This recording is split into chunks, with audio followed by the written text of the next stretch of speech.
В самом дальнем селе Исид до сих пор часть домов отапливается дровами, несмотря на то, что в деревне есть котельная ЖКХ. На данный момент к ней подключены только соцобъекты и 20 частных жилых домов. Для подключения остальной части жилого сектора необходимо приобрести трубы в пенополиуретановой изоляции для тепловых сетей. Именно эту проблему должен решить проект, который выбрали исидчане. Если он также пройдет конкурсный отбор в Минфине, удастся подключить к центральному отоплению дома по улицам Нагорная и Лесная.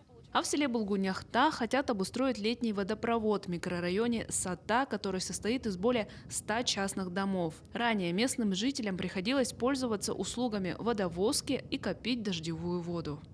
Раньше у нас в Булгуняхтате процветал именно огородничество. А сейчас у нас водопровода нет, совхоза так такового нет, поэтому личное подсобное хозяйство для развития у нас именно конкретно нет летнего водопровода. Если у нас будет летний водопровод, уже те, которые огородничеством занимаются, да, они уже расширят свои огороднические угодья, да.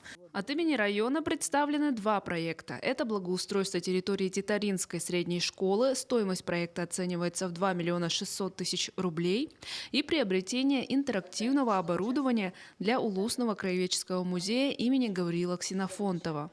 Его стоимость 2 миллиона 400 тысяч рублей. Наличие интерактивного оборудования – это веление времени. Очень в последнее время хвалят музейный комплекс «Россия. Моя история».